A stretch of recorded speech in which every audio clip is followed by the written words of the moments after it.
31 milhões de euros. Esse é o salário anual de Kylian Mbappé e Erling Haaland, duas das figuras mais brilhantes e influentes do futebol mundial. Outros astros também estão nesse patamar quase inacessível. Kane, Salah, Lewandowski, Vinícius Júnior, todos girando entre 20 e 25 milhões por ano. Mas pare e pense comigo por um instante. Isso é realmente tanto dinheiro assim? Como essas cifras se comparam com outras profissões de alto nível no mundo? Por exemplo, um cirurgião de elite nos Estados Unidos ganha em média cerca de 1 milhão de euros por ano. Um professor ou pesquisador de alto prestígio fica em torno dos 400 mil. Um piloto, 600 mil. E alguém no mercado financeiro pode ultrapassar os 2 milhões anuais. Mas talvez a profissão que mais se aproxime hoje e que em alguns casos já compete de igual para igual seja de engenheiro inteligência artificial. Empresas como a Meta e a OpenAI vão pagando remunerações que passam facilmente dos 10 milhões de euros por ano. Mesmo assim, para encontrar profissionais que ganhem mais do que os craques da bola, é preciso subir de nível. Entrar no mundo dos gigantes corporativos.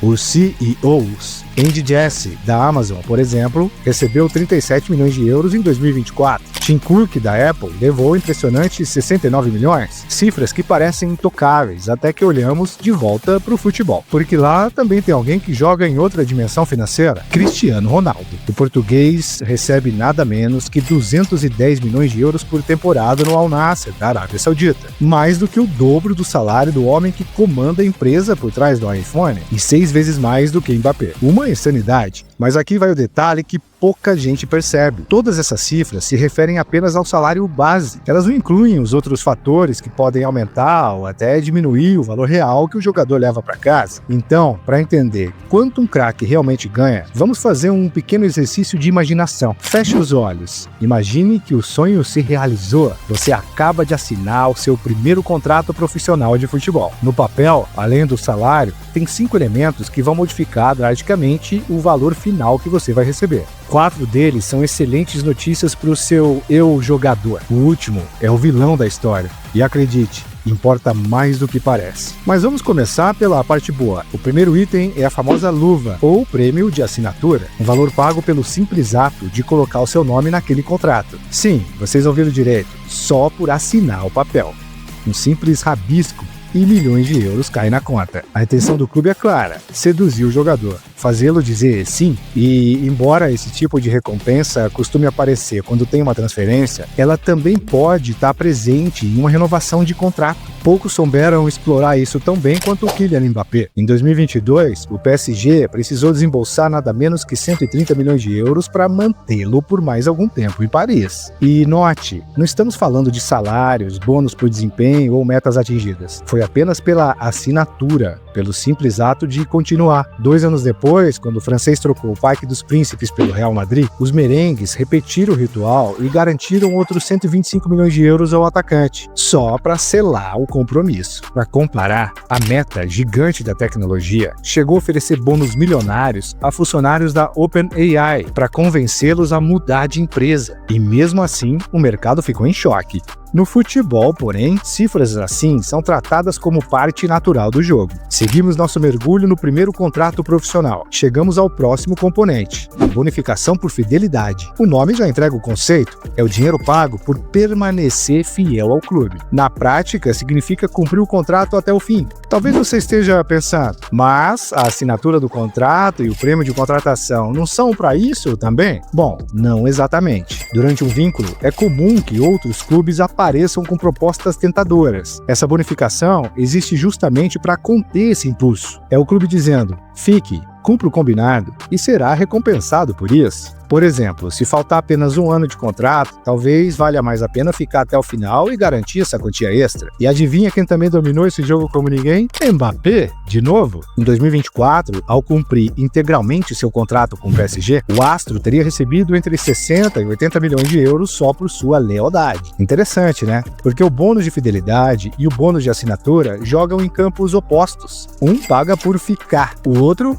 por ir. Então, quando o novo clube quer contratar um jogador já comprometido, precisa oferecer uma quantia generosa o suficiente para compensar o valor da fidelidade que ele vai abrir mão. E os clubes sabem disso. Quando percebem que tem um talento promissor em mãos, se antecipam, já colocam na mesa uma nova promessa de bônus por assinatura, vinculada à próxima renovação de contrato. É praticamente uma festa de recompensas. Até aqui, se tivermos um bom empresário e soubermos negociar direito, já teremos garantido uma bela quantia de dinheiro. Parte vem do salário base, outra da assinatura do contrato e mais uma por cumprir o vínculo até o final. O curioso é que, até esse ponto, a gente nem precisou entrar em campo. Sim, é isso mesmo. Poderíamos até ser jogadores horríveis, e ainda assim, o clube já teria gastado uma fortuna com a gente. Por isso, as instituições costumam atrelar parte dos pagamentos ao desempenho. Nasce aí o terceiro elemento do contrato. O bônus por performance é o que garante uma recompensa extra, dependendo do que fazemos dentro das 4 linhas. Se formos atacantes ou meio-campistas, por exemplo, podemos ser premiados por gols e assistências. Mohamed Salah, por exemplo, assinou um bônus de 2 milhões e 500 mil libras, caso atingisse 35 participações diretas em gols numa única temporada. E Cristiano Ronaldo, além das cifras surrealmente altas que vimos antes, recebe 94 mil euros por gol marcado e 47 mil por cada assistência. Uma loucura completa. Mas para alcançar números assim, é essencial que o time inteiro funcione em harmonia. E para isso é preciso enxergar o jogo além do óbvio. E é aí que surge um papel fundamental, o do analista de mercado e o analista de desempenho. Esses profissionais transformam horas e horas de partidas em dados e informações que fazem toda a diferença para o treinador, a comissão técnica e até para os próprios jogadores. Acredite, eu concluí meu curso de analista de mercado na CBF Academy no início desse ano e posso dizer com tranquilidade, tem conteúdo lá que vocês nem imaginam. E não, o trabalho do analista não é só anotar 4-3-3 num quadro. Ele estuda as fases do jogo, analisa onde uma equipe cria vantagem numérica, identifica os espaços livres e entende o momento exato de pressionar. A principal ferramenta do analista é o vídeo. Ele assiste, recorta, classifica, monta e transforma isso em material útil, com recursos visuais, animações e efeitos que tornam tudo mais claro. E o detalhe é que ele não atua só sobre o próprio time, também analisa os adversários, em muitos casos, jogadores específicos. E sobre os bônus por desempenho,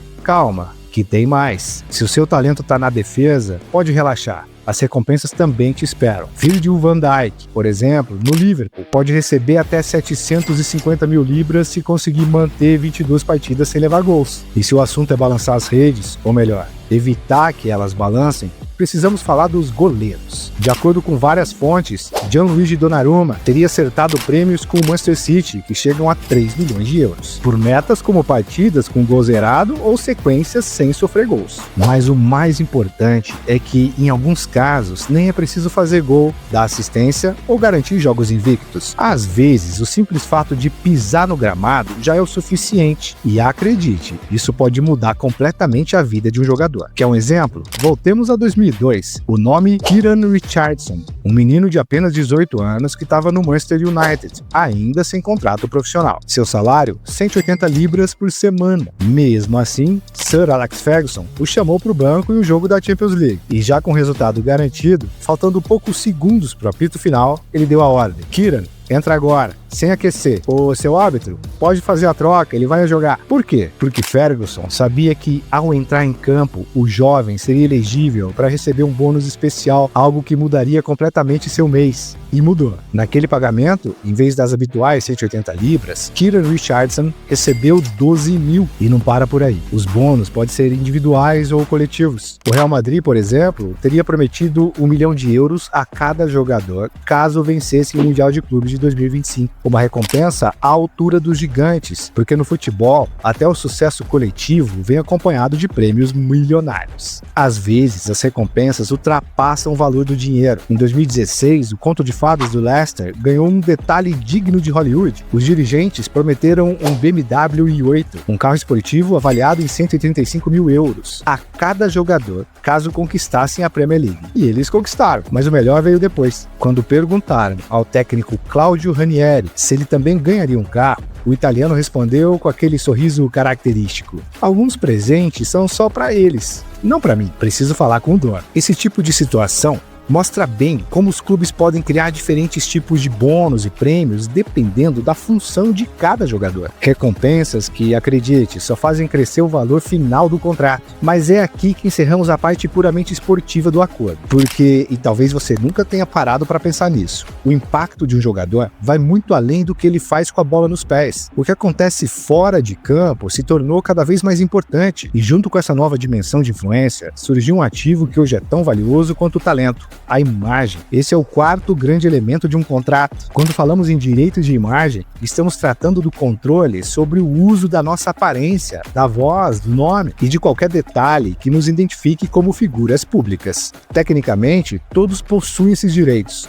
A diferença é que, para a maioria das pessoas, eles não rendem absolutamente nada. Mas, no caso dos jogadores, a história é bem diferente. Hoje, existem atletas que registram até suas comemorações. Pois é isso mesmo. Se tiver dúvida, pergunta pro Cole Palmer, do Chelsea, que chegou a patentear o próprio gesto de celebração. Para entender como esse tema funciona dentro do contrato, precisamos separar em duas partes. A primeira é o uso esportivo da imagem: fotos de divulgação, campanhas de uniforme, redes sociais do clube, aparições oficiais. Tudo isso costuma estar incluído no contrato inicial. E nesses casos, o jogador geralmente cede o controle total da sua imagem ao time. Mas existe uma segunda parte ainda mais valiosa: o uso extracampo. Aqui entram as campanhas publicitárias, marcas, patrocínios pessoais. Esses direitos quase sempre ficam de fora do contrato esportivo, o que significa que nós, jogadores, mantemos 100% da exploração e decidimos o que fazer com ela, a menos, claro, que exista uma cláusula especial, uma daquelas linhas pequenas no contrato onde parte do lucro precisa ser dividida com o clube, porque no futebol moderno, onde a imagem vende tanto quanto o desempenho, até o rosto do craque tem preço. Por que abriríamos mão de parte dos nossos direitos de imagem? A resposta é simples e bem estratégica. Porque uma parte considerável do valor da nossa imagem depende diretamente do clube que defendemos. Não é a mesma coisa vestir a camisa do Real Madrid e jogar por um time da terceira divisão. É por isso que em contratos como o do clube espanhol, costuma existir uma cláusula permitindo que ele fique com uma porcentagem dos rendimentos extracampo dos jogadores. O caso que mudou tudo começou lá atrás, com David Beckham. Ele foi o primeiro a ter um acordo desse tipo. E na época, o clube ficou com incríveis 50% de seus ganhos fora de campo. Um precedente que se tornaria referência para toda uma geração de jogadores. Hoje, claro, as proporções são diferentes. Tudo depende do tamanho da marca pessoal de cada atleta. Kylian Mbappé, por exemplo, entrega apenas 20% ao clube. E isso porque, antes mesmo de vestir a camisa do Real Madrid, o francês já era uma marca global consolidada. Com isso, a gente encerra a análise de todas as formas possíveis de gerar receita sendo jogador profissional: salário base, prêmios por assinatura e fidelidade, bônus de desempenho, direitos de imagem. Juntando tudo isso, dá para entender por que a diferença entre o valor oficial do contrato e o que o atleta realmente embolsa pode ser gigantesca. No caso de Mbappé, por exemplo, aqueles 31 milhões de salário anual podem muito bem virar 85 milhões, dependendo dos resultados dentro e fora de campo. Uma verdadeira loucura. Mas se por um instante tivéssemos o privilégio de ver o extrato bancário de Kylian no fim da temporada, a realidade seria bem diferente. Porque uma coisa é assinar um contrato e outra, bem diferente, é receber o dinheiro. O que é acordado em papel nem sempre chega com a mesma velocidade na conta. Basta lembrar o caso de Messi. Mesmo depois de deixar o Barcelona em 2021, ainda tinha valores pendentes com o clube até 2025, 4 anos depois. Mas não é só questão de prazo. Existe outro elemento que mexe diretamente com o que sobra para o jogador. E é justamente o que evitamos citar até agora: os impostos. Sim, esse é o quinto grande componente de um contrato. Um detalhe crítico que não só influencia o valor final recebido, mas também pode determinar em qual clube o atleta vai escolher jogar. Pode soar como o tema mais chato do mundo, mas acredite, entender o impacto dos impostos é fundamental para compreender o futebol por trás do glamour. Assim como em qualquer outra profissão, o Estado também cobra a sua parte, e ela não é pequena. Se olharmos para grandes ligas da Europa, veremos que jogadores de elite costumam entregar entre 45% a 50% de tudo que ganham em impostos. Ou seja, de cada 2 euros que o Real Madrid paga a Kylian Mbappé, um vai direto para o governo espanhol. Mas aqui está o ponto mais interessante e, ao mesmo tempo, o mais decisivo. Os impostos variam de país para país, e essa simples diferença pode determinar o destino de uma superestrela do futebol. Imagine essa situação hipotética. 2 clubes estão disputando a sua contratação, um italiano e outro inglês. Os dois oferecem exatamente o mesmo salário bruto, 20 milhões de euros por temporada. Mas aí vem um detalhe que muda tudo. Na Itália, o governo fica com metade disso, 50%. Já na Inglaterra, apenas 10%. No fim das contas, o resultado é claro. Na Itália, sobrariam 10 milhões líquidos. Na Inglaterra, 18 milhões. Mesma proposta no papel, mas valores bem diferentes na conta. E é aí que mora o dilema. Enquanto os clubes estão dispostos a gastar a mesma quantia, o jogador do seu lado tem um incentivo muito maior para escolher o país onde sobra mais para ele. Ou seja, o Estado, indiretamente, tem o poder de definir onde as grandes estrelas do futebol vão jogar. E foi justamente por isso que muitos países começaram a criar benefícios fiscais para atrair os melhores jogadores do mundo. Na Itália, por exemplo, surgiu o Decreto Crescita, o Decreto do Crescimento, uma lei que permitia aos recém-contratados pagar impostos apenas sobre a metade da renda. Já na Espanha, tivemos a famosa Lei Beckham, criada especialmente para atrair o craque inglês, e que acabou deixando seu nome registrado na história da legislação esportiva. O próprio Javier Tebas, presidente da La Liga, chegou a admitir como essas regras afetaram as negociações. Sobre a saída de Cristiano Ronaldo do Real Madrid para a Juventus, ele disse abertamente: "Só ir da Itália o favorece, porque lá ele ganha mais. A Espanha simplesmente não consegue competir do ponto de vista fiscal." E hoje, o cenário mais vantajoso de todos está num lugar que já virou o novo polo financeiro do futebol mundial: a Arábia Saudita. Lá, além dos salários absurdos que já chamam a atenção, existe mais um detalhe quase inacreditável. O imposto de renda é de 0%. Sim, 0. Tudo que o jogador ganha vai direto para o bolso. E é por isso que, quando analisamos os bastidores financeiros do futebol moderno, entender o impacto dos impostos é essencial. Eles podem parecer um tema chato à primeira vista, mas é uma peça-chave do quebra-cabeça. Afinal, é ali que se decide silenciosamente onde os craques do mundo vão jogar. E é aí que chegamos a um ponto delicado e, para muitos jogadores, estratégico. Tanto é assim que boa parte deles transfere seus direitos de imagem para empresas com o objetivo de pagar menos impostos. É um tema polêmico. Em alguns casos, eles chegam perigosamente perto do limite do que é legalmente permitido. Se quiserem que a gente aprofunde esse assunto em outro vídeo, já sabem, só deixar nos comentários. Mas por enquanto, depois de toda essa jornada sonhando em ser um jogador profissional, que tal voltar à realidade e ver como tudo isso se aplica num caso concreto? E calma, não vamos falar do contrato de Tevez com o Manchester City. Hoje, o protagonista é outro. Vamos analisar um dos acordos mais lucrativos da história do esporte: a última renovação de Lionel Messi com o Barcelona. Segundo o jornal El Mundo, o contrato do argentino começava com um salário bruto anual de 72,25 milhões de euros. Multiplicando pelas 4 temporadas previstas, chegamos a 289 milhões de euros. Mas isso, claro, é só o começo. A partir daí, entram em jogo todas aquelas formas de renda que vimos ao longo do vídeo. Primeiro, a luva. A bonificação por assinatura, 115 milhões de euros pagos apenas por firmar o contrato. Logo depois, a bonificação por fidelidade, 77,9 milhões que Messi recebeu integralmente por cumprir seu compromisso até o último dia. E não para por aí. Chegamos ao terceiro elemento: os bônus por desempenho, as recompensas pelo que acontece dentro de campo. Messi tinha vários deles ativos ao mesmo tempo. Aqui vão os principais: 1,9 milhão se jogasse 60% das partidas da temporada, mais 1,9 milhão se o Barcelona se classificasse para a Champions League, 4,2 milhões se conquistassem a própria Champions League, 2,8 milhões pela taça da La Liga, caso fosse eleito o melhor jogador do mundo pela FIFA. Somando tudo isso, em uma temporada perfeita, ele poderia embolsar 11,5 milhões extras. Agora, se colocarmos tudo na balança, salários, prêmios e bonificações, as 4 temporadas de Messi no Barcelona representariam um contrato bruto de 555 milhões de euros. Uma verdadeira loucura.